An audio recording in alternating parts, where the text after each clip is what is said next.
ये अपना page number आज हो 474। कमेंट्री पढ़ ली थी, अब ये श्री अरबिंदो का है। परंतु यदि इस शिक्षा को हम स्वतः संपूर्ण अर्थ रखने वाले एक स्वतंत्र उद्धरण के रूप में न लें, जैसा कि बहुधा किया जाता है, मतलब गीता की बात को पूरे परिप्रेक्ष्य में देखना चाहिए। ये नहीं कि कोई एक ही कोई चीज उठाई और उसको अतिशय रूप से उसको एक को ही उसका जो अर्थ हो वैसा लगाया जाए। उसके संपूर्ण जो है स्वरूप, उसके अनुसार उसका अर्थ लगाया जाना चाहिए। ये श्री अरविंद बीच-बीच के अंदर बार-बार, बार-बार, ये तो हम 18वें अध्याय के अंदर चल रहे हैं। श्री अरविंद तो शुरू से ही, मतलब इंट्रोडक्शन से ही श्री अरविंद बार-बार, बार-बार इस चीज को कहते आ रहे हैं। जैसा कि बहुधा किया जाता है, अपितु सारे ग्रंथ में और विशेषकर अंतिम 12 अध्यायों में वह जो कुछ कहती आ रही है, उसके साथ संबंध में इसे देखें कि 3 टुकड़ों के अंदर गीता अपनी शिक्षा को 18 अध्याय है 6, 6, 6 के, जिसके अंदर किस तरीके से पहले 6 क्या काम कर रहे हैं, एज़ इफ बीज रूप में चीज़ों को दे रहे हैं, उनको पूरों को खोल नहीं रहे। इसीलिए ये कह रहे हैं सारे ग्रंथ में और विशेषकर अंतिम 12 अध्यायों में वह जो कुछ कहती है आ रही है, उसके साथ संबंध में इसे देखें, जैसा कि हमें करना ही चाहिए। तो गीता की शिक्षा का अर्थ यहाँ और भी गंभीर है। जीवन और कर्मों के विषय में गीता का दर्शन यह है कि सब कुछ भागवत सत्य से, विश्वातीत और विश्वगत परमात्मा से उद्भूत होता है।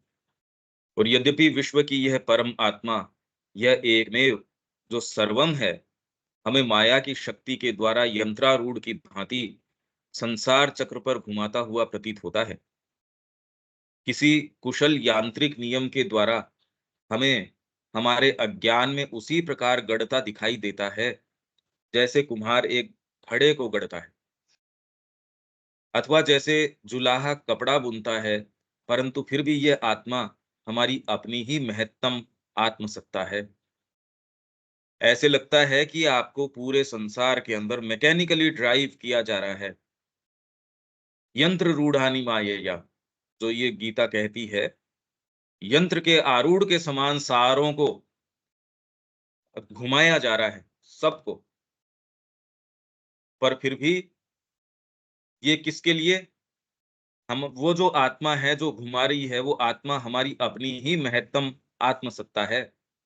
और हमारी सत्ता का जो वास्तविक भाव, हमारा अपने आप का जो सत्य है, जो हमारे अंदर विकसित हो रहा है और जन्म जन्मांतर में नित नए और अधिक उपयुक्त रूप खोज रहा है, हमारे पशु, मानव और दिव्य जीवन में जो कुछ हम थे, जो कुछ हम हैं और जो कुछ हम होंगे, उस सब में हमारे अंदर विकसित हो रहा है।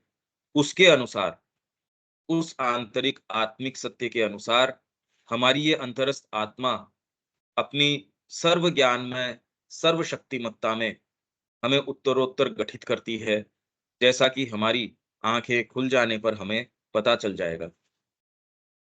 अहम की ये मशीनरी वर्तमान में, ये सारी चीज ये मशीनरी है एक तरीके से। Ego was the helper, ego is the bar, जो हम इसके अंदर अफोरिज्म्स के अंदर पढ़ के गए थे। तो ये मशीनरी है आपके ग्रो करने के लिए।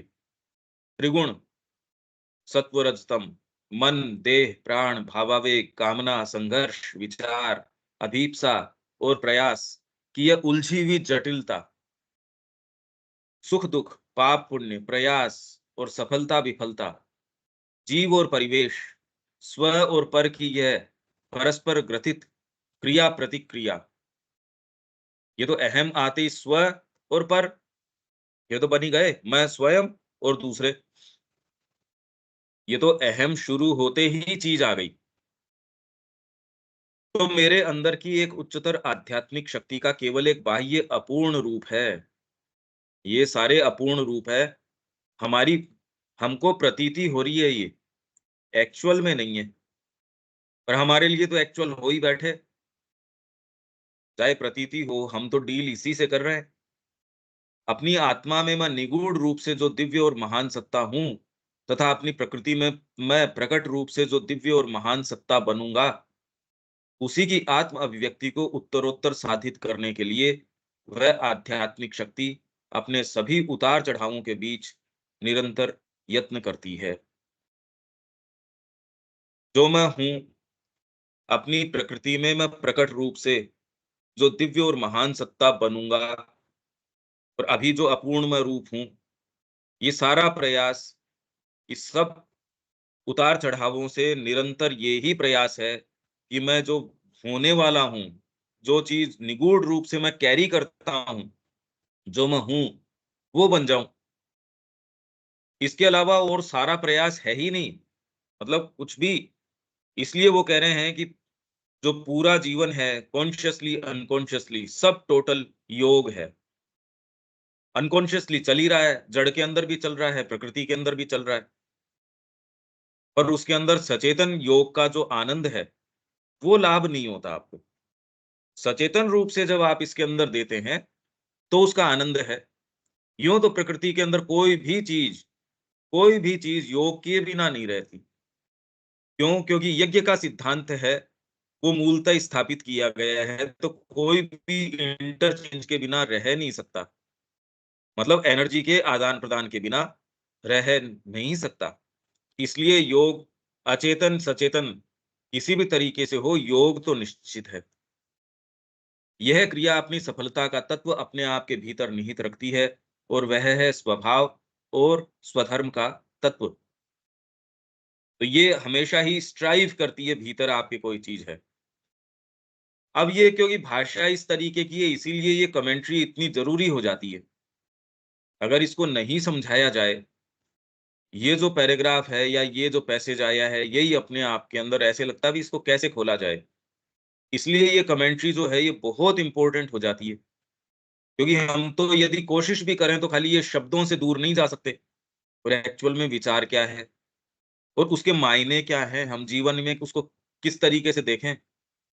इसलिए ये कमेंट्री इसके अंदर बहुत ज्यादा इंपॉर्टेंट है।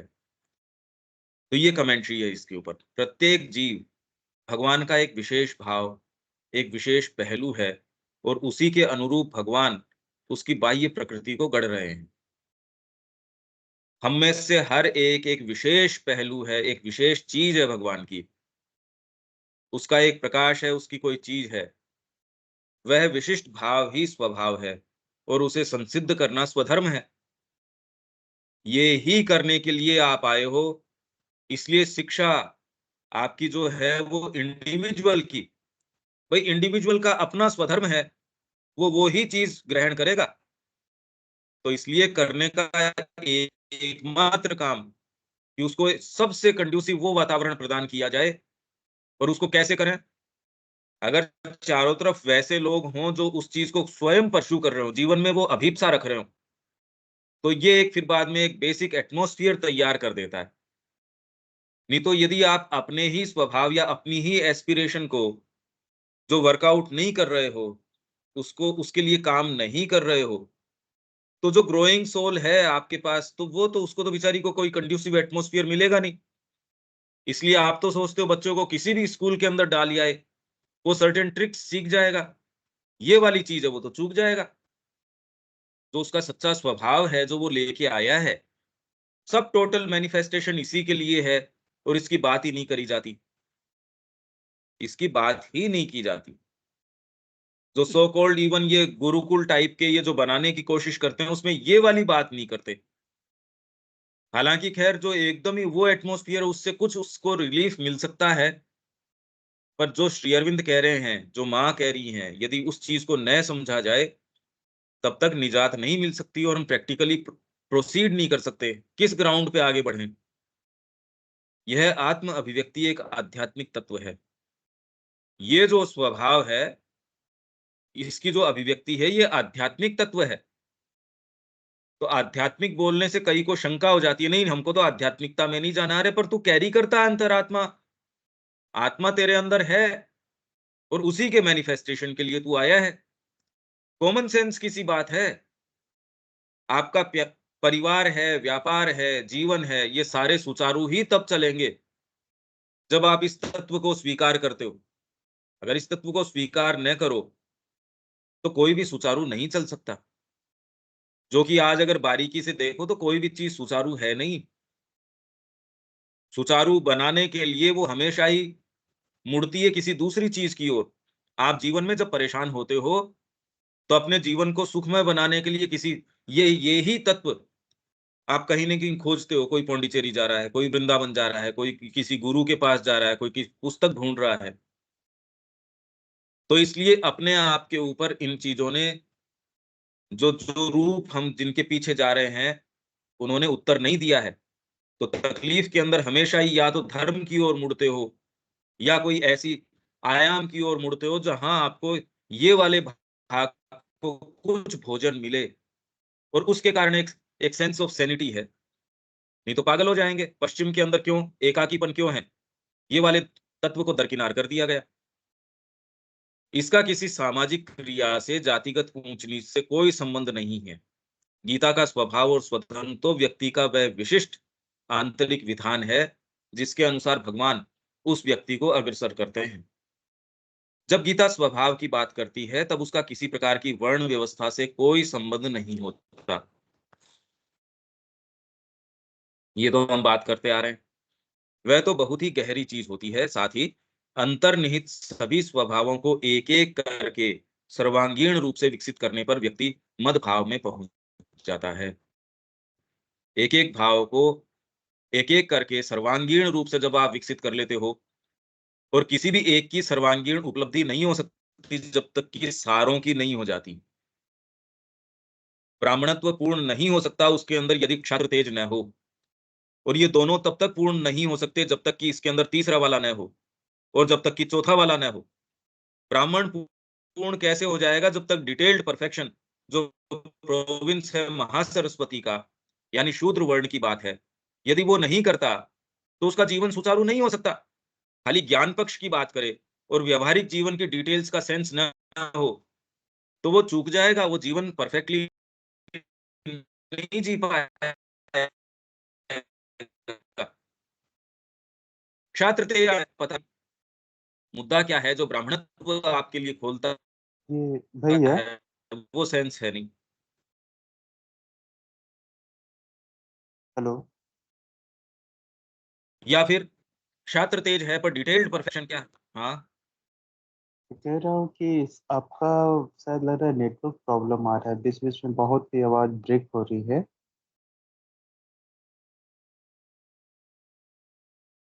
और फ्रीज हो जा रहे हैं आप। हाँ विवेक, आपका लग रहा है नेटवर्क प्रॉब्लम है ठीक है। क्या? आप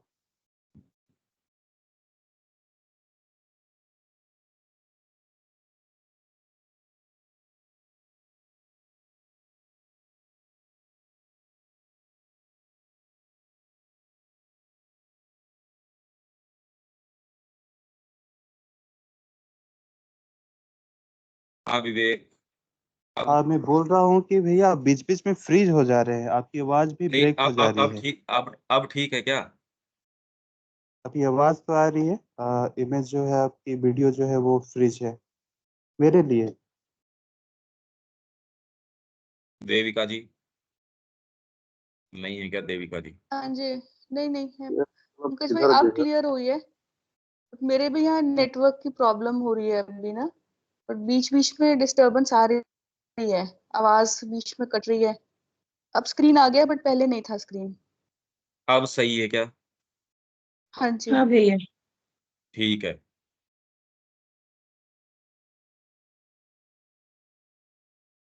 तो आगे चलते हैं कि मद भाव में पहुंच जाता है, क्योंकि आखिर व्यक्ति स्वयं परमात्मा ही तो है।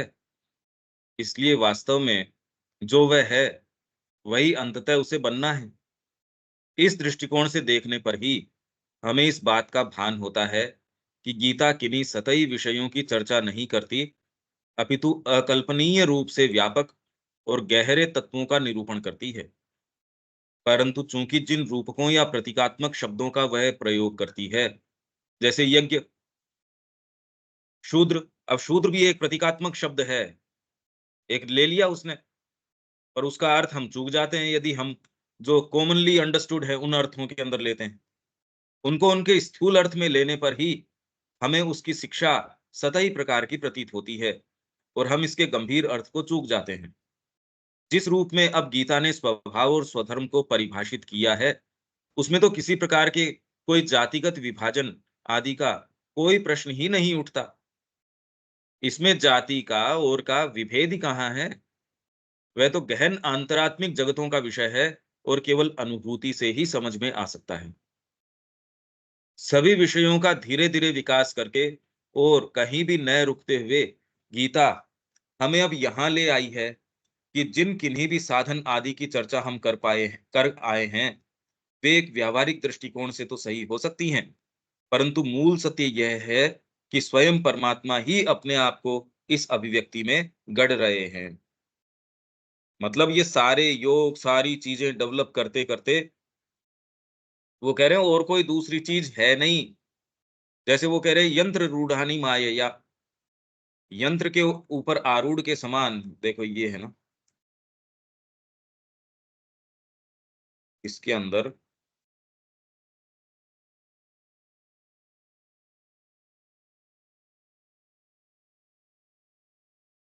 ये है 18वें अध्याय का और 61 नंबर का श्लोक। ईश्वरः सर्वभूतानां हृद्देशेर्जुन तिष्ठति। सबके हृदय के अंदर, मतलब हृदय के अंदर विराजमान है। सर्वभूतानाम, मनुष्य नहीं, सब भूतों के, जो भी कोई है सबके हृदय में। भ्रामयन सर्वभूतानि यंत्रारूढ़ानि मायया, यंत्र के ऊपर आरूढ़ के समान अपनी माया से उनको घुमाते रहते हैं। तो इंग्लिश में the lord is stationed in the heart of all existences. सर्वभूतानाम, जितने भी एग्जिस्टेंसेज हैं, मनुष्य नहीं सबके, ओ Arjun, and turns them all round and round, mounted on a machine by his माया। तो भगवान उसको कहते हैं in him, O Bharat, O Bharat, take refuge in every way of thy being, and by his grace thou shalt come to the supreme peace and the eternal status। ये जो है तमेव शरणम गच्छ सर्वभावेन भारत, 62 के अंदर ये कह रहे हैं तत्प्रसादात पराम शांतिम स्थानम प्राप्स्यसि शाश्वतम। उसके प्रसाद से, उसके अनुग्रह से, मतलब पहले तो ये कह दिया कि जो ब्रह्म, जो ईश्वर सबको यंत्र के आरूढ़ के समान अपनी माया से घुमा रहे हैं, उसकी शरण के अंदर सर्वभावेन, हे भारत तू चला जा। पर बाद के अंदर आप देखोगे तुरंत जो है भगवान उसको ये कहते तू मेरा प्रिय है। उसको जो अगला श्लोक आएगा उसमें ये कह देंगे तू छोड़ उसको भी। अब ये कह रहे हैं so have I expounded to thee a knowledge more secret than the secret, reflect on it fully, then do as the wouldst. पहले तो कहा अब मैंने तेरे को सारी बातें बता दी है, तेरे जो समझ में आए सो कर। फिर बाद में, क्योंकि उसका अंतरंग है, देखो ये बहुत बड़ी बात है, जैसे ही आप अंतरंग हो और दूसरे योग यहां तक तो मान लो आपको इंगित करके छोड़ देंगे कि उस परमात्मा की शरण के अंदर चला जा। वहीं ये वाली बात है, ये जो आपका प्रिय है वो ही कह सकता है। तो जब आप माँ के निमित्त हो, माँ के निहित हो पूरी तरीके से, तो वो क्या कहती है, listen again to my supreme word the most secret truth of all, intimate beloved art thou to me. तू मेरा अंतरंग रूप से, इष्टोसी तू मेरा, दृढ़म इति, मेरा तू गहरे रूप से इष्ट है, प्रिय है तू मेरे को। Intimate beloved art thou to me, therefore shall I speak this for thy highest good. तू मेरा अंतरंग है, इसलिए तेरे को मैं ये बात कहता हूं। ये विशेष बात है। नहीं तो फिर बाद में, अब ये सबसे पहले ये दो श्लोक जिसके लिए श्री अरविंद कह रहे हैं पूरी गीता लिखी गई।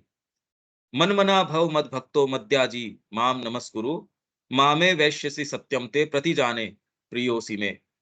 Become my minded, my lover and adorer, a sacrificer to me, bow thyself to me thou shalt come, this is my pledge, ये प्रण है मेरा, and promise to thee, for dear art thou to me।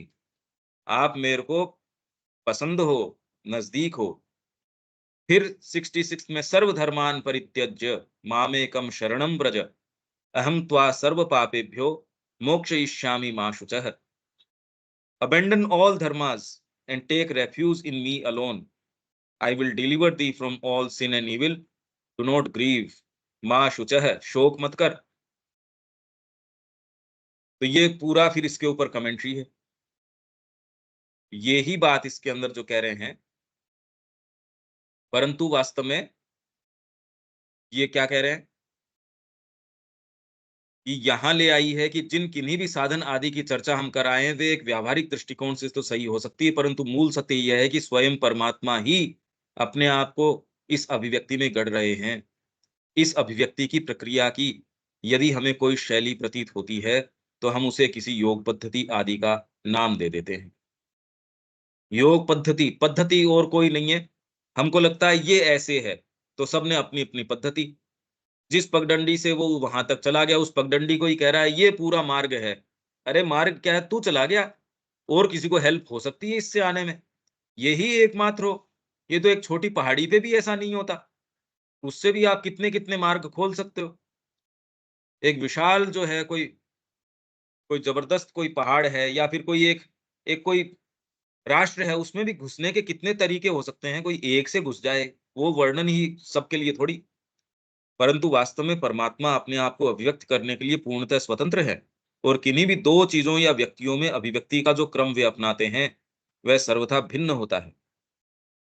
इस तरह से देखने पर तो स्पष्ट हो जाता है कि ये सारा जगत प्रपंच तो परमात्मा और उनकी पराशक्ति की क्रीड़ा मात्र है। It is a play of he and she. Savitri में बहुत सुंदर वर्णन है इसका, और कोई दूसरी चीज है ही नहीं। ये पुरुष और प्रकृति की बात नहीं कर रहे। पुरुष और प्रकृति एक अलग चीज है। मनुष्य के अंदर जिस पुरुष और प्रकृति की हम बात करके आए हैं वो वाली बात नहीं चल रही इसके अंदर। ये तो परमात्मा स्वयं और उनकी चित्त शक्ति, उनकी कॉन्शियसनेस। तो इसलिए इसको चूक जाते हैं कई।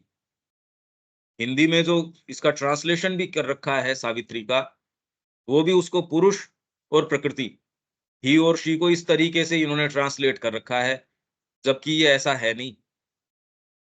अरे पुरुष और प्रकृति तो कोई एक जना आ गया उसकी पुरुष प्रकृति हो गई। उससे ऊपर जो इन सारे जगतों को कोई एक जने की आपका पुरुष प्रकृति थोड़ी कर रही है वो। ये जितने अखिल ब्रह्मांड हैं सारे हैं, वो एक की थोड़ी कर रही है। इसमें न किसी प्रकार के कोई वर्ण विभाजन है, न किसी प्रकार की अन्य कोई पद्धति है, न किसी प्रकार का कोई इंद्रिय गोचर या आत्मपरक विषय है। श्री अरविंद की टीका ही गीता के तत्व को उसकी पराकाष्ठा तक ले जाती है। अन्यथा तो गीता की शिक्षा को अधिकांशतः किन्हीं मानसिक सूत्रों या कर्म के नैतिक विधानों आदि से अधिक आगे ले जाया ही नहीं जाता। यह तो स्पष्ट ही है कि जो गीता अपनी ऊंची से ऊंची शिक्षा का भी अंत में अतिक्रमण कर जाती है और सभी आधारों, विधानों, शास्त्रों, योग पद्धतियों आदि को सर्वथा त्याग कर एकमात्र भगवान को पूर्ण समर्पण करने की बात करती है। यही अभी मैंने पढ़ के सुनाया आपको। सर्वधर्मान परित्यज्य, धर्म मतलब आपके जितने भी आधार हैं, जितने भी तरीके, इससे साधना हो सकती है, इससे मुक्ति हो सकती है, इससे ये हो सकता है, ये सब भी खाली आधार हैं। क्योंकि गीता कर्म योग की, भक्ति योग की, ज्ञान योग की, इनकी बातें तो करके आ ही चुकी है। तो जिसके अंदर समर्पण की और की ये बातें तो थी ही। कौन सी योग पद्धति ऐसी है जो समर्पण की बात न करती हो, शुरू इससे करती है? तो फिर गीता ऐसी क्या विशेष बात करती है? क्योंकि आप अभी इस स्थिति में हो नहीं कि आप कोई चीज समर्पित कर सको। जब आप कुछ होते हो, अभी तो हो ही नहीं। एग्जिस्ट करोगे तो आप ऑफर करोगे। अभी तो हमको लगता है हम हैं, पर एग्जिस्ट ही नहीं करते। तो सर्वथा त्याग कर एकमात्र भगवान को पूर्ण समर्पण करने की बात करती है। उसे हम किन्हीं भी सामाजिक नियमों से कैसे बांध सकते हैं? कि गीता तो ड्यूटी करने का बता रही है कि तटस्थ तरीके से अपने परिवार का पोषण करते रहो, ये करते रहो। कहाँ बता रही है गीता ये बात? पर जिसको जो सुविधाजनक जनक लगता है वैसा ही अर्थ निकाल लेते हैं गीता से। गीता तो कह नहीं रही ये बात। वह तो हमारे सभी मानसिक धर्मों का पूर्ण रूपेण परित्याग करके उन्मुक्त रूप से आत्मा के जगतों में उड़ान भरने की बात करती है। ऐसे ग्रंथ से हम कैसे आशा कर सकते हैं कि वह हमारे किन्हीं भी मानसिक नियमों के तुच्छ दायरे में समा जाए? तो जितनी भी टीकाएं हैं, जो बाद की आज की जो पश्चिम की मानसिकता से रंगी हुई टीकाएं हैं, वो तो खाली ड्यूटी अपने परिवार के प्रति, बस ड्यूटी, डिसइंटरेस्टेड तरीके से ड्यूटी, जबकि हो नहीं सकती। डिसइंटरेस्टेड क्या होती है कि आप समाज की ड्यूटी करो, बस गीता का योग हो गया। गीता तो कह ही नहीं रही ये बात, आप कहां से निकाल के लेके आ रहे हो? और भारत में इस तरीके की कहीं कोई ड्यूटी रही भी नहीं। ये तो पश्चिम की मानसिकता है जो रंग रही है आपको इस चीज से। और उसमें पढ़े लिखे लोग जो हैं वो ये सोचते हैं मैंने गीता का सार बता दिया, तूने तो शुरू ही नहीं किया। भाई अर्जुन जो है उसके समस्या तो यही थी जहां से शुरू किया गया, और उसका एकमात्र उत्तर जो भगवान का जो शब्द है, मेरे लिए कर, यज्ञ रूप से कर्म कर। अब यहां ड्यूटी कहां आ गई? शुरुआत ही यहीं से करते हैं। नहीं तो अर्जुन के जो प्रश्न है उनको आप मानवीय स्तर के ऊपर सुलझा नहीं सकते यदि ध्यान दो तो। अर्जुन कह रहा मेरे को कर्म करना ही क्यों चाहिए, मेरे को तो त्रिलोकी का राज्य ही नहीं चाहिए। और इनको मार के अगर रक्त रंजित भोगों को मैं भोगूंगा तो वो भोग क्या हुए? राज्य करूंगा किसके ऊपर जब सबको मार ही डालूंगा? तो भोगूंगा किसको? तो इसलिए ये जो अब वाले कमेंट्री कर रहे हैं वो तो उसको भी उत्तर नहीं दे सकते। जो अर्जुन के प्रश्न है उनका उत्तर नहीं दिया जा सकता उस स्तर के ऊपर। ये तो एकमात्र भगवान का जो स्वर है वो उसका उत्तर दे सकता है कि मेरी इच्छा के लिए कर। अरे माँ की इच्छा यदि इस चीज के अंदर, उसके लिए काम करो, आपको चाहिए या नहीं चाहिए ये कौन कौन पूछ रहा है आपसे? इवन यदि आप जो है सेना के अंदर जाते हैं, उसमें आपको कमांडो ट्रेनिंग दे दी, अब आपको ये राइट नहीं है बाद के अंदर मेरे को तो अच्छा नहीं लगता, तो अरे तेरे पीछे इतने साल लगाए हैं सरकार ने, इतना तेरे वो पैसा लगाया है, इसमें तेरे को ये राइट नहीं है, मेरे को ये, तेरे को तो कमांड दे मिलना है और उसको तेरे को कैरी आउट करना है। तो यही भगवान ने कहा कि तेरे को दिव्य रथ मिला है, दिव्य सारथी मिले हैं, गांडीव धनुष तेरे हाथ के अंदर है, ये कहां तू अपनी वीकनेस में इंडल्ज कर रहा है? मेरे को अच्छा नहीं लगता, तेरे को पूछ कौन रहा है कि अच्छा लगता है या नहीं लगता है? इसलिए कर कि मेरी प्रसन्नता के लिए निमित्त मात्रम भव सव्य साचिन, तू तो निमित्त बन जा। और तू करेगा या नहीं करेगा, मैंने ऑलरेडी इनका संहार कर दिया इन सेनाओं का, मैं तो ऑलरेडी कर चुका हूं, इसलिए निमित्त मात्रम भव, तू तो निमित्त बन जा। अतः हमें गीता को उसी के शब्दों में, और जो विकास क्रम वह अपनाती है उससे जो सहज अर्थ निकल के आता है, उसी के प्रकाश में समझने का प्रयास करना चाहिए। तभी हम उससे कुछ ग्रहण कर सकते हैं, अन्यथा तो अधिकांशतः हम उसमें केवल स्वयं अपनी ही बनी बनाई धारणाओं या पूर्वाग्रहों को पढ़ रहे होते हैं। और इसके अंदर आपकी और मेरी बात नहीं, अच्छे अच्छे कमेंटेटर्स हैं, वो अपनी ही पद्धतियां निकालते हैं।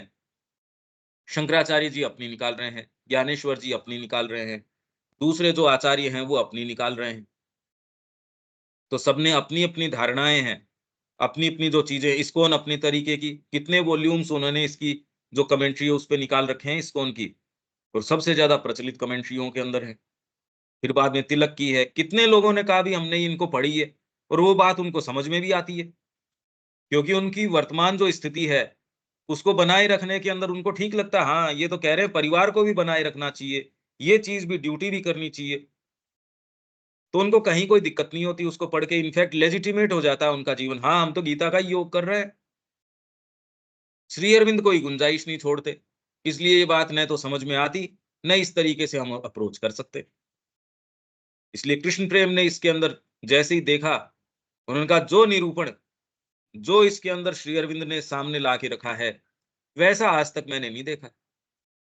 यही माँ ने कहा कि Gita will yet liberate humanity, ये और श्री अरविंद की वाणी मिलने के बाद में अब तो ये अमोघ हो गई, उसका असर तो जबरदस्त हो गया। हाँ देविका जी। पंकज भाई आपने भी पीछे ये बोला कि पहले एग्जिस्ट तो करो, हाँ ये मतलब समझ में नहीं आया कि ये क्या बात हुई कि एग्जिस्ट नहीं करते, कि हाँ, अभी किस अभी तो कंटेक्स्ट में? हम कॉन्शियस ही नहीं है। तो माँ का है ये, पहले तो होमोजीनस तो बनो, कि एक कोई हम है ही नहीं अभी। माँ कहाँ कहती, मैं रेफरेंस आपको बता देता हूँ, उसको आप अपने समय पे पढ़ सकते हैं। अभी तो हम है ही नहीं, हमको लगता है आपको, पर हो नहीं।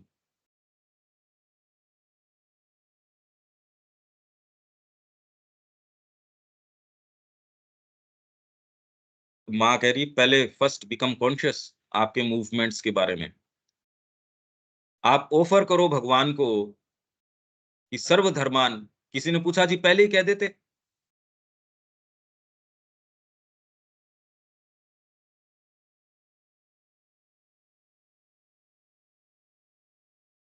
ये अगर मिलता है तो मैं आपको बता देता हूँ, नहीं तो मैं आपको बाद में शेयर कर दूंगा।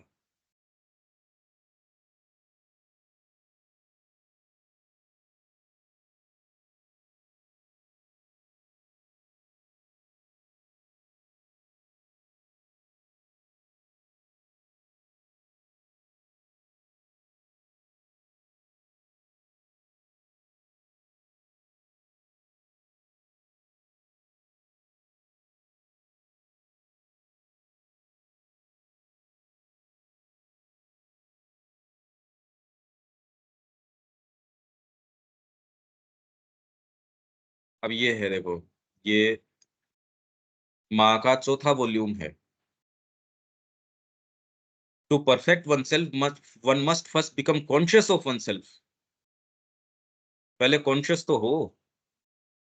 आप अभी तो एक कोई होमोजीनियस यूनिट ही नहीं हो, आप एक सत्ता नहीं हो। इसके अंदर आप में कोई एस्पिरेशन आती है, वो फिर बाद में उसको खंडन करने के लिए और दूसरे भाग लगे रहते हैं। तो आप एक एक चीज नहीं हो। ये एक दूसरी जगह भी है कि अभी हम एक हैं ही नहीं, इसलिए पहले एग्जिस्ट तो करें, फिर तो अपने आप को दे पाएंगे। अब मैं कह दूं कि जी देविका जी, मैं आपको ये ताजमहल है आपको ऑफर करता हूं, तो आप कहेंगे भी आपका है ही नहीं, आप ये ऑफर कहाँ से कर दोगे। तो आप माँ को ये कहो माँ मेरा बीइंग आपका है, तो ये कोई बाहरी भाग नहीं कहते, ये तो अंतरात्मा यदि आके कहे माँ ये आपका है, वो फिर बाद में स्टाम्प करना शुरू करे। नहीं तो ये भाव ही नहीं उठता पहले तो कि माँ मैं आपका हूं, और उसके कहने से हो नहीं जाता। आप तो कहो मैंने तो कह दिया था, तो उससे हाँ, यदि उसको हर समय आप उस पे स्टाम्प कर सको हर इंस्टेंस के ऊपर, तो होता है नहीं, इनको मतलब ही नहीं है आपके भागों को। साधना तो शुरू ही इस चीज को कि जब आपने डिसाइसिवली ये निर्णय ले लिया, और फिर बाद में एक-एक भाग को जब आप ये करते हो, तो ये यज्ञ की शुरुआत होती है। ये तो शुरुआत है। तो अभी हम एग्जिस्ट नहीं करते। तो हम और जो बातें करें, वो बातें अभी हैं नहीं। हम हैं नहीं वहाँ पे। इस संदर्भ में मैं ये कह रहा हूँ कि पहले हमको एग्जिस्ट तो करने की आवश्यकता है, कि जिससे नहीं तो हम ऑफर किसको करें, क्या करें? हम हैं ही नहीं, तो ऑफर करें किसको? ये कह रहा हूँ मैं। अभी तो पता ही नहीं ना, देविका जी। हाँ जी, मतलब पहले अपने को कॉन्सेक्रेट करे, फिर हम ऑफर कर सकते हैं। हम नहीं, पहले कॉन्शियस तो हों अपने मूवमेंट्स के बारे में। आपके अंदर एक भाग है, मान लो अंतरात्मा है, और उसने आके कह भी दिया कि माँ मैं आपका हूँ। हालाँकि खैर मूल काम हो जाता है ये, अगर वो कह पाए तो। ये भी नहीं हो पाता जनरली, कि बाहर आके वो सारे मुद्दों के बावजूद, क्योंकि व्यक्ति ये मान के बैठा होता है कि मैं तो माँ का हूँ ही। मेरा तो हो गया, योग हो गया, मैं तो 24 घंटे माँ के अलावा और कोई दूसरी चीज़ करता ही नहीं। और इसमें आपके वाइटल को छिपने के लिए बहुत अच्छी जगह मिल जाती है। पर उनकी बात है तो सिंसियर है, मान लो। फिर बाद में वो कॉन्शियस होता है कि कितने-कितने और भाग हैं, कितनी-कितनी और चीज़ें हैं। अब इनको एक-एक को वहाँ लगाओ, जिसके अंदर भी हमारी जो जीभ है, सोचने-समझने का तरीका है, हमारा दायरा है, वो कोई छूट थोड़ी जाता है इससे। कितना लंबा प्रयास, क्योंकि हम कॉन्शियस ही नहीं है पहले तो। तो पहले तो हम एग्ज़िस्ट करें, हम हों, हम बोलने की भी तो कोई चीज़ होनी चाहिए। अभी हम कहाँ हैं? आपके अंदर कोई ग्रीड उठेगी, वो आपको उठा ले जाएगी। आपका कोई अपना विचार है, वो उठा ले जाएगा। नज़दीकी व्यक्ति, कोई परिवार का, उसकी मृत्यु हो गई। बड़ी एस्पिरेशन थी व्यक्ति के अंदर, अरे भई ये तो गड़बड़ा गया, इसका तो फ्रेमवर्क ऊपर-नीचे हो गया। तो यदि आपका स्टैंडिंग ग्राउंड आपकी अंतरात्मा होती, आपको फ़र्क नहीं पड़ता था। या एटलीस्ट आप एसिमिलेट करके उसको कहते ठीक है, अब जो हुआ सो हुआ। पर ये चीज़ें कितना प्रभावित करती हैं? परिवार है, आपका फ्रेमवर्क है, आपके विचार हैं, या वाइटल की जो-जो चीज़ें हैं, आपकी किसी से आसक्ति है, किसी, ये सारी चीज़ें मॉडिफ़ाई करती रहती हैं। उसके लिए जो वास्तव में जिसके भीतर से कोई चीज़ है, उसको भी सामान्य व्यक्ति तो जो कर रहा है सो कर रहा है, उसकी तो हम बात ही नहीं कर रहे। हम यदि ध्यान से देखें यही तो है, कुछ नेसेसिटीज हैं जीवन की, अरे भाई ये तो जरूरी है। अब बेचारी अंतरात्मा भीतर से कुछ बोलती रहती है, उसकी जो इमरजेंसीज हैं वो आके उसका स्थान ले लेती है, या हमारे तय विचार हैं, आसक्तियां हैं, जो परिवार है उसको हम बंधन कह देते हैं। और उसके अंदर जो अंतरात्मा है वो सोचती रहती है भाई क्या करें क्या करें क्या करें, तकलीफ पाती रहती है। तो मैं ये कह रहा हूं कि उसके लिए, ये कहने के लिए ये प्रश्न किया गया श्री अरविंद के से कि पहले कह देते। ये इसी में गीता में ही है, सर्वधर्मान परित्यज्य, तो कहा कि ये बिल्ड करने के लिए 18 अध्याय इन्होंने अगर इसके लिए किए तो पहले अध्याय में क्यों नहीं कह दिया सर्वधर्मान परित्यज्य। तो उन्होंने कहा पहले सर्वधर्मान परित्यज्य के लिए धर्म होने तो चाहिए, तो छोड़ोगे उनको। इसलिए अफोरिज्म में वो ये कह रहे हैं कि ईगो वाज दी हेल्पर। अब आप कहो जब इसको छोड़ना ही है तो फिर बाद में ईगो को पहले बनाया ही क्यों गया। ये सारे मैनिफेस्टेशन को एनरिच करने के लिए, भाई ये देखने का तरीका है, कामना बनाई ही क्यों गई। अगर कामना और भय नहीं होते तो आप चलते ही नहीं। अभी भी कामना और भय के कारण चल रहे हैं। अगर कामना न हो तो कर्म करेंगे कैसे। तो ये सारे के सारे पहले हों, आपके अंदर पहले कोई धर्म तो हो, तब तो उनको आप परित्याग कर सकेंगे। धर्म ही नहीं है। इसलिए मैं ये कह रहा हूं कि भाई एडजस्ट करना, माँ और श्री अरविंद दोनों ही ये बात कहते हैं कि पहले हो तो सही। अभी तो एक घुली मिली सी चीज है, कोई मूवमेंट आता है आपको बहा के इधर ले जाता है, कोई आप में कोई लहर आती है वो इधर बहा के लेके चली जाती है। आपने कोई मूवी देखी या कोई नाटक देखा या कोई परिस्थिति देखी या कोई न्यूज आई, आपको भय से भर देगी, आशा से भर देगी। कोई पुस्तक पढ़ी, ऐसे चलता रहता है। क्लियर कट एक मुद्दा समझ में आता नहीं, यार ये हो क्या रहा है अपने साथ। और फिर बाद में सारी बागडोर जो है पहले आपके हाथ में हो, आपके मतलब आपकी जो सच्ची सत्ता है, और वो माँ के चरणों में ऑफर कर दे। अभी तो आपके है ही नहीं हाथ में बागडोर। जो घोड़े चला रहे हैं वो तो अपनी मनमर्जी चल रहे हैं, और एक है नहीं, कई से घोड़े हैं। उनकी पता नहीं किस समय कौन सी सनक जग जाती है, शरीर के कौन सी सनक जग गई। अच्छे भले इस रात को सोए थे, सुबह जो है उसको बुखार हुई, या कोई ऐसी चीज है भाई आज क्या करें, आज तो क्लास अटेंड नहीं कर सकेंगे। आप कर भी क्या सकते हो उसके अंदर। आपकी आंतरिक तो बड़ी अच्छी कोई ये कोई बात है कि, पर उसमें शरीर तो साथ दे नहीं रहा। पर शरीर इतनी परेशानी नहीं करता जितना कि वाइटल। तो वाइटल की एजुकेशन के अंदर देखो माँ क्या कहती है, उसको कैसे डील करना चाहिए, उसकी समस्याएं क्या हैं, और उसको क्रश नहीं किया जा सकता, क्योंकि वो लेजिटिमेट हैं, उसकी जो डिमांड्स हैं वो सही हैं। और फिर माइंड, और ये कोई एक चीज है नहीं, मनुष्य जाति को पूरी को ये बड़े तरीके से सारों को ये चला रही है। तो आप ये सोचो कितनी जबरदस्त व्यवस्था है। तो इसलिए अपने व्यक्तिगत आधार के ऊपर नहीं, ये तो एकमात्र माँ की शरणागति, और आपको वो दिखाए कि ये वाली चीज तो तेरे को करने की है, ये नहीं करने की है। नहीं तो ये आप अपने स्तर के ऊपर कहो मैंने काम क्रोध मद लोभ इनके ऊपर विजय प्राप्त कर ली, ईगो और बढ़ गया। और करनी चाहिए या नहीं चाहिए, अरे भाई माँ बता देगी आपको। तो इसीलिए बार बार हम ये कह रहे हैं कि जितना हो सके वो जो भाग है आपका, उसको सर्वोपरि रखो। इसी को देख के हम जो साइकिक की बात करने वाले हैं, ये अब आगे चलते हैं। ठीक है देविका जी, आगे चलें। हाँ जी पंकज भाई, क्लियर है।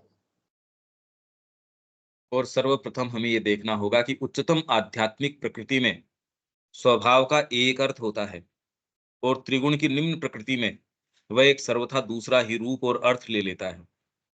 सच्चा स्वभाव आध्यात्मिक प्रकृति में तो बिल्कुल अलग है।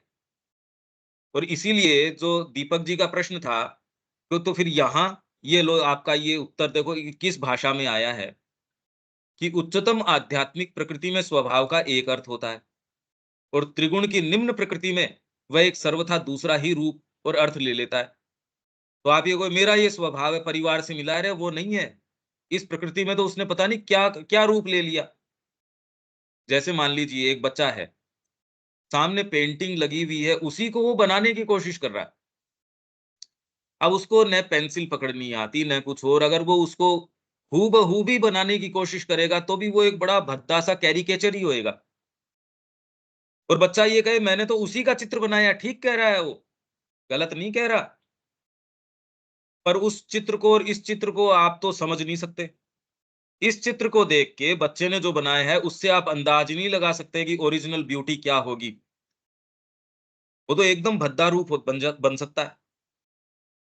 और वहीं जो आपका इसी तरीके से जो बाहरी स्वभाव है, वो बिल्कुल नहीं बताता आपका जो आंतरिक स्वभाव क्या है, वो बिल्कुल अलग चीज है। इसीलिए जरूरी है, नहीं तो यदि बाहरी स्वभाव ही इंडिकेटर होता तो कोई भी चला जाता कि ये क्षत्रिय है, ये ब्राह्मण है, ये नहीं। तो ये बात आ गई कि त्रिगुण की निम्न प्रकृति में वह एक सर्वथा दूसरा ही रूप और अर्थ ले लेता है। अब बच्चा तो कहे मैंने तो वही पेंटिंग बनाई है, सामने वही नदी बह रही थी, मैं तो वहीं बैठ के देखो मैंने ये बनाया है, और गलत भी नहीं कह रहा वो, कोशिश तो उसी की करी गई है। पर आप इसने जो बच्चे ने कोई ड्रॉ करे, और अगर कोई बहुत अच्छा पेंटर भी हो, तो भी खाली एक मोमेंट को, एक चीज को उसके अंदर कैद कर सकता है।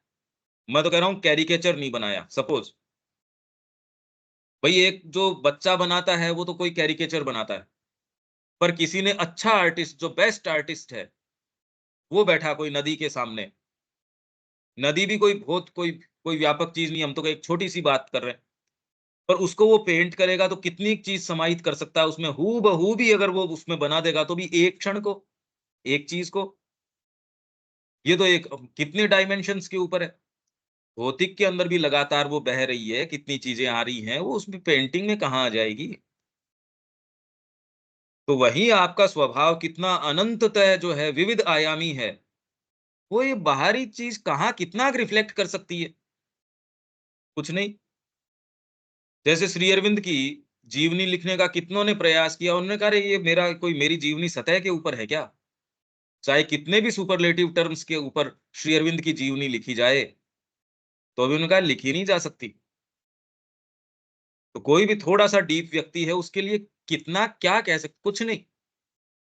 तो जो सच्चा स्वभाव है, बाहरी रूप से कितना भी रिफ्लेक्ट करो, तो भी यहाँ को कितना रिफ्लेक्ट हो सकता है। ये तो उसकी बात है जो जिसका स्वभाव अपने जीवन में रिफ्लेक्ट कर रहा है उसकी, क्योंकि माध्यम जो है हमारा निम्न प्रकृति का इतना कमजोर है।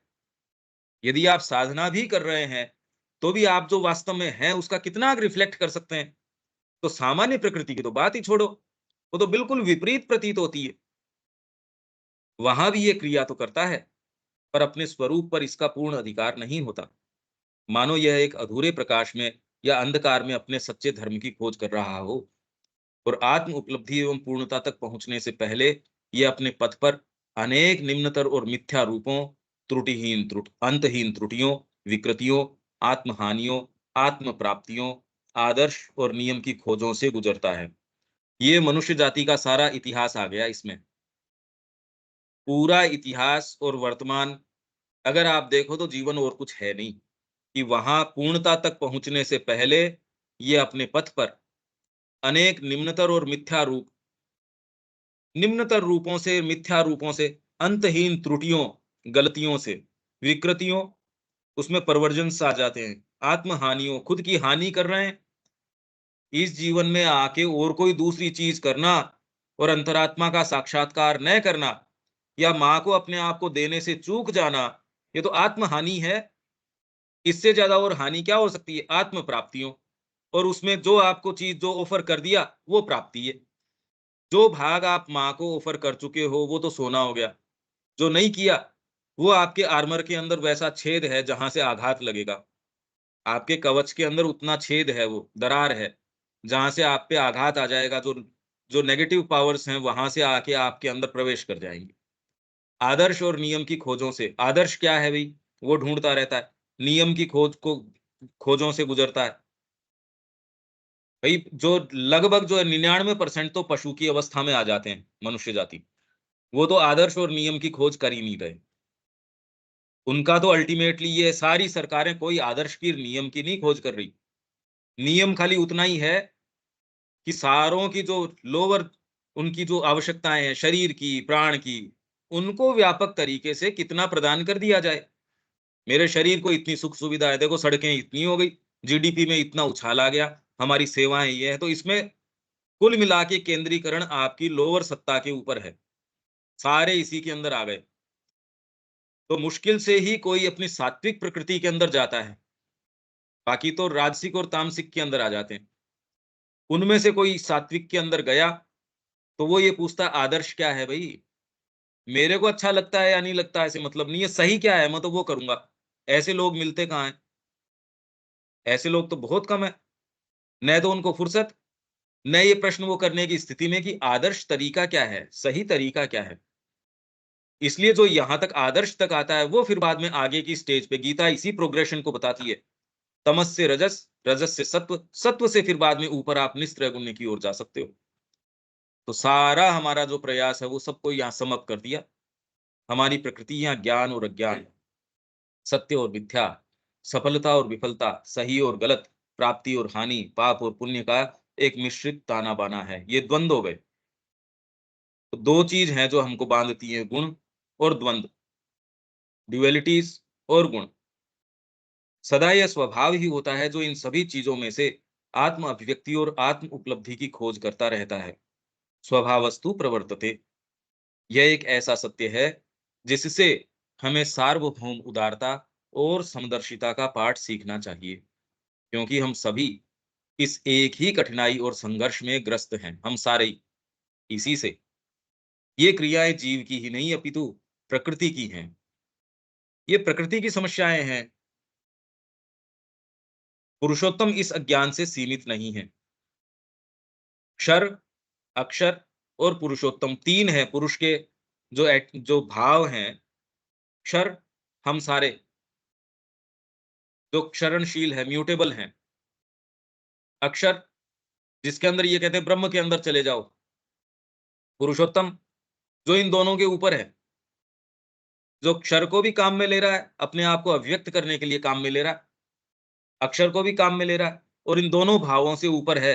अगर वो अक्षर से लिमिटेड होता तो यहाँ अभिव्यक्ति कैसे होती? ये आपके और मेरे रूप में यहाँ आके बातचीत कौन करता? हम तो इस सारे को दरकिनार करके अक्षर पुरुष के अंदर चले जाते। यही बहुत लोग इसको प्रतिपादित करते हैं, जो वेदांती वगैरह है वो तो इसी की बात करते हैं, बस अक्षर पुरुष के अंदर चले जाओ। अरे आप तो चले जाओ, पर ये दूसरा वाला यहाँ आया किस लिए अक्षर भाव के अंदर? ये वाली बात का वो उत्तर नहीं देते, क्या वो इसीलिए आया है यहाँ से भाग निकलो। तो ये तो खाली श्री अरविंद ये कह रहे हैं, और तो सारे में प्रचलन में यही बात है। तो आपको ये समझना पड़ेगा कि कितना डीपली इम्प्लांटेड है ये चीज, और क्यों है। ये इतनी सतह पे नहीं है ये बात। क्या उनको इतनी बेसिक समझ नहीं है? जिन्होंने पूरा जीवन इसके अंदर अपना गला दिया, जो इस इन चक्रों में नहीं है, द्वंद्वों के अंदर और इनके अंदर, तो क्या ये बात नहीं समझ में आई उनके? तो ये हम ये समझ बैठे अपनी सामान्य स्तर के ऊपर, ये बातें नहीं है। पुरुषोत्तम इस अज्ञान से सीमित नहीं है, वे ऊपर से इसका संचालन करते हैं और जीव को उसके परिवर्तनों में से मार्ग दिखाते हैं। शुद्ध निर्विकार आत्मसत्ता को ये क्रियाएं छू तक नहीं पाती। वे अपनी अगोचर, अस्पृश्य शाश्वत स्थिति के द्वारा इस क्षर प्रकृति को इसके उतार चढ़ाव में साक्षी भाव से देखती और आश्रय देती है। वो इसको आश्रय देती है, उसको फर्क नहीं पड़ता। व्यक्ति की वास्तविक आत्मा, हमारे अंदर की केंद्रीय सत्ता, इन चीजों से महत्तर है। फिर भी प्रकृति के अंदर अपने बाह्य क्रम विकास में वह इन्हें अंगीकार करती है। क्रम विकास के अंदर वो इनको स्वीकार कर लेती है, और अपना प्रतिनिधि के रूप में वो एक साइकिक, एक चैत्य सत्ता आपके अंदर देती है। जो आपकी आत्मा है, वो प्रतिनिधि स्वरूप आप में ये जो इवोल्व करती है एक जन्म से दूसरे के अंदर, और उसका भी एक छोटा सा भाग अंगूठे के बराबर आपके मन प्राण शरीर के साथ संलग्न हो जाता है। तो आपके सुख में हर्ष लेता है, दुख में दुखी होता है। आप कोई इमोरल एक्ट करते हो तो उसकी हानि होती है। आप भोजन कर रहे हो, कोई दूसरा आपके नजदीक बैठ के भोजन के लिए तड़प रहा है और मर गया, तो आपकी अंतरात्मा धिक्कारेगी, दंड विधान नहीं लागू होगा आपके ऊपर। अरे भी मैंने खरीदा, उसका हक थोड़ी छीना मैंने, तो आपको दंड नहीं लगेगा। पर अंतरात्मा है, एस्थेटिक्स के ऊपर मैंने कुछ को आपको जो पुस्तक भेजी है उसमें देखिए, तो आध्यात्मिक कोड है, भ्रष्टाचार वाली जो पुस्तक भेजी है उसमें अलग अलग कोड्स हैं कि भ्रष्टाचार हम कहें किसको कैसे, वो मैंने आपको भिजवाई, वो बहुत डीप इश्यूज है उसमें। और जब हम इस वास्तविक आत्मा, हमें धारण करने वाली अपरिवर्तनशील विश्व आत्मा, प्रकृति के संपूर्ण व्यापार की अध्यक्षता करने वाले और परिचालन करने वाले अपने अंतरस्थ पुरुषोत्तम या परमेश्वर को प्राप्त कर लेते हैं, तो हम अपने जीवन के धर्म के समस्त आध्यात्मिक मर्म का पता पा लेते हैं। क्योंकि तब हम उन जगदीश्वर के विषय में सज्ञान हो जाते हैं जो अपने अनंत गुणों में सर्वभूतों में अपने को सदैव प्रकट करते रहते हैं। हम भगवान की चतुर्विध उपस्थिति के विषय में सज्ञान हो जाते हैं। ये चतुर्विध उपस्थिति हो गई, जो यहाँ जैसे माँ की ये जो 4 चीजें हैं, महेश्वरी, महाकाली, महालक्ष्मी, महासरस्वती। अब अगर इस तरीके से श्री अरविंद कहीं ये इस नाम को ले नहीं रहे इसके अंदर, तो चतुर्विध उपस्थिति आप कैसे इसको तो टच नहीं कर सकते अगर इस चीज को इससे नहीं जोड़ा जाए तो। अब इन्होंने तो कह दिया चतुर्विध उपस्थिति, इसको तुरंत वर्ण व्यवस्था से जोड़ लिया जाएगा, और है भी, पर वर्ण व्यवस्था को पेशे से जोड़ लिया जाएगा, जो कि वो नहीं है। तो भगवान की चतुर्विध उपस्थिति के विषय में सज्ञान हो जाते हैं, वह है आत्मज्ञान और विश्व ज्ञान की सत्ता, मतलब ब्राह्मणत्व। आत्मज्ञान अपना स्वयं का ज्ञान, और यूनिवर्सल सारी चीज क्या है उसका ज्ञान। अब ब्राह्मण कोई वर्ण की या पेशे की बात कहां रही, ये तो आपको भी हो सकता है। आप में क्षात्र तेज हो तो क्या आपको ब्रह्म ज्ञान नहीं होना चाहिए, विश्व ज्ञान नहीं होना चाहिए? बल और शक्ति की सत्ता, ये क्षात्र तेज जो महाकाली का प्रोविंस हो गया, जो अपनी शक्तियों की खोज करती, उन्हें प्राप्त करती और प्रयोग में लाती है। फिर बाद में महालक्ष्मी, पारस्परिकता एवं सृष्टि की तथा जीव जीव के बीच संबंध एवं आदान प्रदान की सत्ता। अब इस भाषा से तो क्या बना सकते हो आप, देख लो। कर्म की सत्ता। फिर बाद में ये चौथे का महासरस्वती का प्रोविंस आ गया। कर्म की सत्ता जो विश्व में श्रम करती है और प्रत्येक में सबकी सेवा करती है, और प्रत्येक के श्रम को अन्य सबकी सेवा में प्रयुक्त करती है। हम अपने अंदर भगवान की जो व्यष्टि शक्ति विद्यमान है उसके प्रति भी सचेतन हो उठते हैं। व्यष्टि आपकी इंडिविजुअल जो डिविनिटी आपके अंदर है उसके प्रति सचेतन हो जाते हो। यह वह शक्ति है जो इन चतुर्विध शक्तियों को सीधे ही प्रयोग में लाती है। तो इसीलिए इनको प्रयोग में लाते लाते जैसे माँ चाहे वैसे आप प्रयोग में लाते हो। वो इन चारों को आपके अंदर जितना जहां जैसे आवश्यक है उतना डेवलप कर लेगी, आपकी चिंता का विषय नहीं है ये। तो धीरे धीरे धीरे पता नहीं चलेगा, उससे पहले आप मद भाव में प्रवेश कर जाएंगे। माँ अपने स्वरूप में आपको अंगीकार कर लेगी। सोचिए ये जीवन ये भी हो सकता है, इनफैक्ट इसी के लिए है। अगर ये मान सोचने में भी इतना आनंद है, ये स्वीकार करने में डीप डाउन आप और चीजें भी तो स्वीकार कर रहे हो। ये गोली लेंगे तो इसका ये प्रभाव होगा, ये करेंगे तो ये होगा। अरे इसको स्वीकार करने में कहाँ दिक्कत है? कोई दूसरा कहेगा भ्रम है, तो भ्रम तो वो पालो जो अच्छे हो, खराब भ्रम भी क्यों पालते हो? अगर ये भ्रम है और मेरे जीवन का स्वाद अच्छा होता है तो मेरे को तो अच्छे स्वाद में जीना है, खराब में जीना क्यों है? ऐसी रियलिटी में मेरे को जीना ही क्यों है? अगर वो रियलिटी जिसको हम रियलिटी कहते हैं कि ऐसा समाज, इसमें ऐसी ऐसी चीजें हैं, ये आप तकलीफ पाने थोड़ी आए हो। अगर भ्रम में आपका जीवन बहुत सुखद तरीके से निकलता है तो क्यों नहीं? आत्मा अभिव्यक्ति के हमारे इस प्रयास को नियत करती है, हमारे दिव्य कर्म और पद का निर्धारण करती है, और इस सब के द्वारा वह हमें बहुविधता में भगवान के विश्वात्म भाव की ओर उठा ले चलती है, जब तक कि हम इसके द्वारा उनके साथ तथा इस सृष्टि में वे जो कुछ हैं उस सब के साथ अपना आध्यात्मिक एकत्व प्राप्त नहीं कर लेते। ये सारा काम, ये सारा प्रयास चल रहा है। अब इसमें इस दृष्टिकोण से आप देखो तो और कोई कार्य शिक्षा का नहीं है, आपके जीवन का और कोई कार्य है ही नहीं। करने का एकमात्र कार्य क्या है कि यथाशीघ्र जो अंतरात्मा यहाँ आई है उसको इसके निकट लाया जाए। वो क्या वास्तव में अपना कार्य करने आई है उसके प्रति सचेत कर दिया जाए, उसका वातावरण दिया जाए। इसमें कहाँ डिग्री, कहाँ और कहाँ कोई दूसरी बातें, बाहरी ढांचा रहता कहाँ है? ये तो हमने बना रखे हैं जबरदस्ती। सोचिए कौन सी चीज हम चूक रहे हैं, किस भाव में कौन सी चीज का सौदा कर रहे हैं। अंतरात्मा के मूल्य के ऊपर आप ये बताइए, ये चीजें खरीद रहे हैं, ये तो कोई अच्छी एफिशिएंसी की बात है नहीं। इससे आगे तो अपन नहीं चल पाएंगे। अब इसमें एक एक का क्या ले सकते हैं वो देखते हैं। विवेक।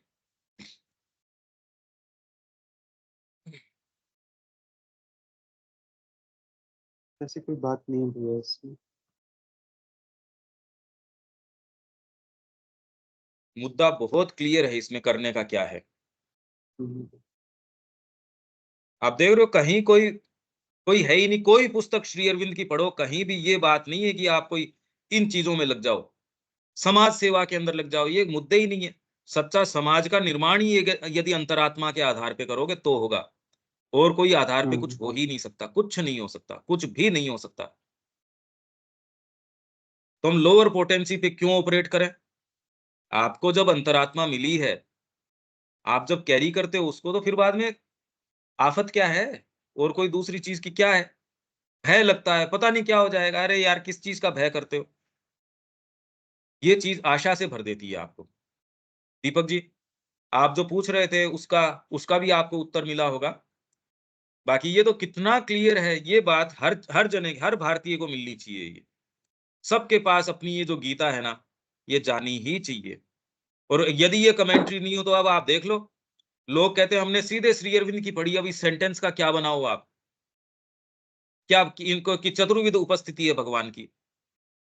पहले तो बहुत कॉन्शियसली पढ़े तो भी क्या समझ सकता है इसका? हाँ जी दीपक जी। जी, यह व्याख्या तो बहुत ही राहत प्रदान करता है। यहाँ पर एक बात आ रही है, हम भगवान की चतुर्विध उपस्थिति के विषय में सज्ञान हो जाते हैं। क्या अतिमानस की अवस्था यह है क्या? उसमें हम ऐसा फिर देखना शुरू करते हैं। उसमें सज्ञान बिना ज्ञान की नहीं, आप बन ही जाते हो।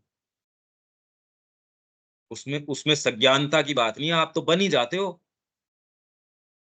अभी हम अज्ञान के अंदर हैं। अभी हमारा जो विकास है वो डार्कनेस से नॉलेज की तरफ हो रहा है। असतो मा सद्गमय, तमसो मा ज्योतिर्गमय। फिर बाद में तमस से नहीं होगा, फिर बाद में ज्योति से और महत्तर ज्योति की ओर प्रोग्रेशन होगा। और उसके आने के बाद में प्रकृति मात्र के अंदर पशु पक्षी, मनुष्य के आने से तो कोई इनको सुविधा हुई नहीं, इनका तो शोषण हुआ है। पर अतिमानस के आने के बाद में जितने भी मनुष्य हैं, जिनमें थोड़ी बहुत भी एस्पिरेशन, अब माँ के आने से कितना प्रकाश फैला, आप ये देखो। माँ के आविर्भाव से, श्री अरविंद के आविर्भाव से जो आयाम खुले हैं, जिनको भी देखना है उसके लिए तो उन्होंने सूर्य का प्रकाश कर दिया, और अभी भी वो सूक्ष्म के अंदर सारा काम कर ही रहे हैं। तो वैसे ही ये सत्ताएं यदि आ जाएं, कितनी रिलीफ मिल जाएगी। जो नीचे से आपको गुरुत्वाकर्षण नीचे खींचता है, सबकॉन्शियस का, इनकॉन्शियस का, लालच है, क्रोध है, ये सारे भाव हैं, इनसे बहुत निजात मिलेगी। जो ऊंची से ऊंची आज आध्यात्मिकता जिसकी बात कर रही है, वो तो मनुष्य के लिए सहज हो जाएगी, क्योंकि मनुष्य को यही नहीं पता कि आध्यात्मिक मुद्दे क्या हैं। वो तो इन थोड़ी सी चीजों को ही आध्यात्मिक बता देता। किसी ने गौ सेवा कर दी, बड़ा आध्यात्मिक है। इसने, अरे ये आईएएस है, कई लोगों के ये मैस्मेरिज्म है, ये आईएएस है और ये है। अरे तो क्या हो गया, आईएएस है, जीवन का मुद्दा तो वो चूक गया। आप ये कहो कि माँ का अंतरंग भक्त है, इसने सर्वस्व अपना उनको दे दिया, और ये समझदारी है, ये तो समझदारी है। लोगों को ये रहता है ये जो है वाइस चांसलर है, तो क्या हो गया उससे? बेचारे के कोड़े पड़ रहे हैं उसके, इसी प्रकृति के अंदर है वो तो जीवन के अर्थ को चूक गया। तो ये मैस्मेरिज्म में हम सारे दिन रहते हैं, ये ऐसा कलेक्टर है, ये है, ये इतना बड़ा है, ये आपके बड़े छोटे का भान भी इस जीवन में चला जाता है। आप ज्ञान से और बड़े ज्ञान की ओर, अभी तो ज्ञान कहाँ है? लाइफ डिवाइन में है 7-fold इग्नोरेंस, सिर्फ 7-fold नॉलेज। 7 परतें हैं हमारी, और फंडामेंटल परतें हैं। हाँ जी दीपक जी। हाँ, अभी मनुष्य पशुता की जिस प्रकृति में रह करके जिन समस्याओं का सामना कर रही है, ये तो चतुर्विध उपस्थिति के विषय में सज्ञान होने के बाद तो सब खत्म हो जाएगी। हाँ, इसीलिए हमारे अपने विषय में मैं इससे जोड़ता आ रहा हूँ कि आपके अंदर तो आके आपकी एस्पिरेशन ने दर्ज कर दिया, मेरे को ये चीज अच्छी लगती है, माँ अच्छी लगती है, तो आप तो सज्ञान हो गए एक पार्ट के अंदर। अब उस पार्ट को अपना नेता बनाइए और जीवन लीड कीजिए। वो आपको नए आयाम, नए चीजें, नई सारी बातें बता देगी। आप जैसे फॉलो करते हैं कि इस स्टैंड के ऊपर पहुंच जाओ, इस स्पॉट के ऊपर पहुंच जाओ, यहां से हम पिकअप कर लेंगे। तो आपका काम है पहले तो उसके फॉलो करना इंस्ट्रक्शंस को। उस स्टैंड के ऊपर या उस स्टेशन के ऊपर पहुंच जाओ, फिर आगे की यात्रा फिर आपको पकड़ के और आगे का आपको बता दिया जाएगा। पर जहां आपको अभी जितना समझ में आ रहा उतना तो कर ही डालो। उतना करोगे, आगे के आयाम खुलते जाएंगे, खुलते जाएंगे, खुलते जाएंगे। ये प्रैक्टिकल है, ये तो मैं पहले दिन से कहता आ रहा हूं। ठीक है दीपक जी। जी, बहुत सुंदर। शब्या जी, इसमें बस ये है कि दीपक जी सबके पास ये अपने ये गीता वाली पहुंचाने की कोशिश कीजिए, क्योंकि इसके ऊपर ये सारी चर्चा आ गई। ये जो कमेंट्री है इसके बिना तो कोई हो ही नहीं सकता है। शब्या जी। हाँ भैया, अच्छा, इस उससे है हाँ जी। ये अपना ही अपने को मिलना है, अरे यार, हाँ हाँ अपने दीपक से जी, अपने को मिलना। बिल्कुल शब्या जी ठीक कह रहे हैं। हाँ दीपक जी। हाँ, एक किताब को पहुंचाने के बारे में सोचते तो है, विचार आती है, लेकिन लोगों को ऐसे ही दे दें केवल, अभी वो शक्ति अंदर से आ नहीं पा रही है जिससे सचेतन रूप से उनको देने की शक्ति है, जिनके पास जाए, एक प्रकाश जाए। उसका तरीका यही है कि भाई ये इसमें ऐसी बातें हैं, ऐसी चीज है। हमारा जो ये आपके पास जिनके साथ भी आप काम करते हैं, वो उनको आप उनसे चर्चा परिचर्चा बहुत मुश्किल है। आप जो कह रहे हैं इस चीज को तो हम कब से फेस कर रहे हैं, आज कम से कम 25 से 30 साल हो गए इसी चीज को फेस करते। कितनी बांट रहे हैं हम, अभी कितने करोड़ों रुपए की तो बांट दी, उसके बावजूद कोई पढ़ने में कोई इच्छुक थोड़ी है। फिर भी अपन कोशिश कर रहे हैं। अगर ये प्रयास हम न करते तो आप सारे जो इतने अच्छे लोग हैं वो संपर्क में ही नहीं आते। तो अपने तो बीज बखेरते रहो बस, जो होना है सो हो। और कोई एटीट्यूड नहीं हो सकता इसके अंदर। ये हमारे क्रेडिट पेज में लिखा जाएगा कि आपने परमात्मा के निहित कार्य किया, जो होना है सो हो, परमात्मा जो चाहेगा सो होगा। अपने तो करते रहो। जैसे अब अयोध्या में हमारे अवधेंद्र जी हैं, वो ये काम कोशिश कर रहे हैं कि भी सारों के पास ये पहुंचाया जाए। तो अब वो पढ़ते हैं नहीं पढ़ते हैं, उससे ज्यादा तो क्या किया जा सकता है। उनको अपन लिंक भी शेयर कर सकते हैं, भाई हम तो इसकी चर्चा कर रहे हैं, जो आना चाहे। और अपन तो प्रैक्टिकल टर्म्स पे कर रहे हैं। दूसरा व्यक्ति ये कहे कि देखो आयुर्वेद लेना चाहिए, पर जब कोरोना हो जाता है उस दिन वो अब खुद जाके टीका लगवा के आता है, तो उसकी पुस्तक कौन पढ़ेगा? वो तो खुद ही सच्चा नहीं है अपनी बात के ऊपर। अपन खाली कह नहीं रहे, उसको जीने का प्रयास कर रहे हैं। तो ये जिया जा सकता है। यहाँ हम विराम देते हैं। हाँ शब्या जी, क्या कुछ कहना चाह रहे हैं आप? ये भैया, लेकिन हाँ ये किताब भी सब तक पहुंचाने का कोशिश करें। आपके पास जो सत्र के अंदर आए थे हिंदी भाषी क्षेत्र के, आप उनसे चर्चा परिचर्चा उनको इसमें जोड़ना, क्योंकि ये चर्चा आप खुद देख पा रहे हैं। जब आप अपना मुंह का स्वाद अच्छा पाते हैं तो क्यों नहीं आपके ही भाई हैं उनको ये मिले। सूचना तो हो, आए नहीं आए उनके संबंध की बात है। सूचना नहीं होना एक गलत है, सूचना होने के बाद आना नहीं आना उनकी अपने निर्णय के ऊपर है।